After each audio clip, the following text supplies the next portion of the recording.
নমস্কাৰ বন্ধু বান্ধৱীসকল, আজি আমি আপোনালোকৰ ওচৰলৈ লৈ আহিছোঁ এটা অতি সহজ ৰেচিপি, যাৰ নাম হৈছে আলু সয়াবিন আৰু পাপৰৰ তৰকাৰী।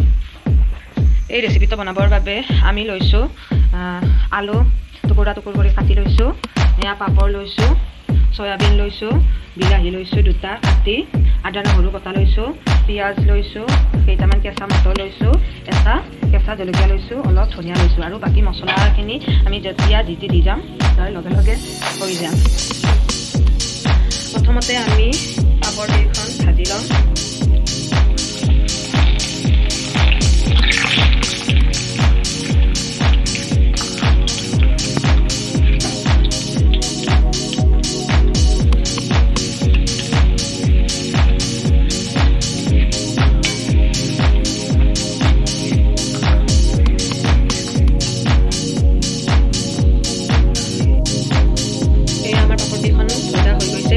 এতিয়া ইয়াতে কেৰাহীত অলপ তেল আছে, আপোনালোকে দেখিছে। এই তেলখিনি তেতিয়া আমি চয়াবিনখিনি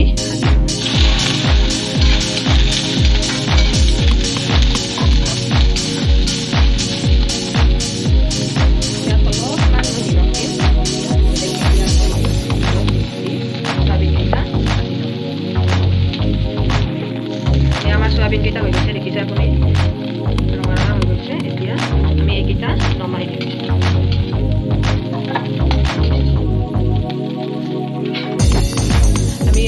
সয়াবিন আৰু পাপৰখিনি এক্সট্ৰা কৰি ভাজি থলোঁ। এতিয়া আমি বাকীখিনি কৰিম। এতিয়া মই কেৰাহীটোত তেল নাই, সয়াবিনখিনি তেলখিনি হৈ গৈছে। এতিয়া মই ইয়াতে অলপ তেল দি লৈছোঁ। ইয়াত দুখিনি তেজপাত দিছোঁ, অলপ পাঁচফোৰণ দিছোঁ, এটা কেঁচা জলকীয়া দুফাল কৰি দিছোঁ।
আলু আৰু বিলাহীখিনি অলপ লাৰা হোৱাৰ পাছত এতিয়া আমি ইয়াতে বাকী মছলাখিনি দি দিম।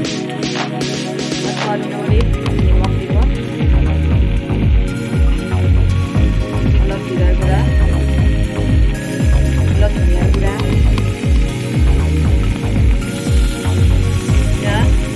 জলকীয়াৰ গুড়া, হালধি পাউডাৰ,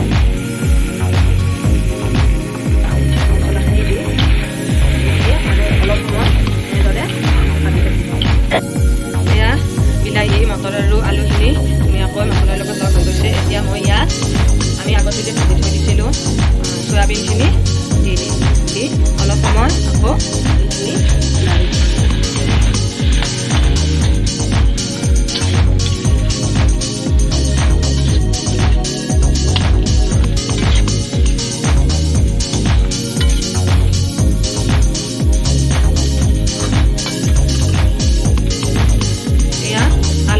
সয়াবিন বিলাহী সকলোখিনি ধুনীয়াকৈ ভজা হৈ গৈছে। এতিয়া মই আলুখিনি সিজিবৰ বাবে ইয়াতে অলপ পানী দিছোঁ।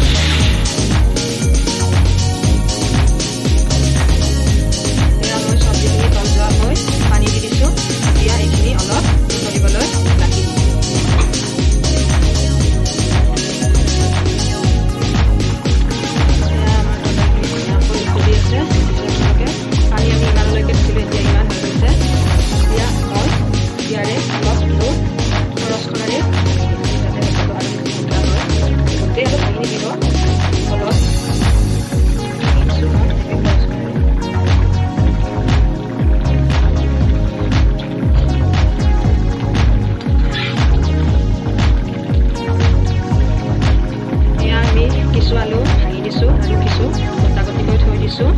এতিয়া এই পানীখিনি গোটেই শুহি নাযাওঁতে আমি ইয়াত আগতে ভাজি থৈ দিছিলোঁ পাপৰ। এই পাপৰখিনি এনেদৰে সৰু সৰু, বহুত সৰু নকৰিব, এনেকুৱা টুকুৰা কৰি ইয়াতে পেলাই দিব। আমি গোটেইকেইখন পাপৰ এনেদৰে লৈছোঁ, লৈ ভাঙি সৰু সৰু টুকুৰা কৰি ইয়াতে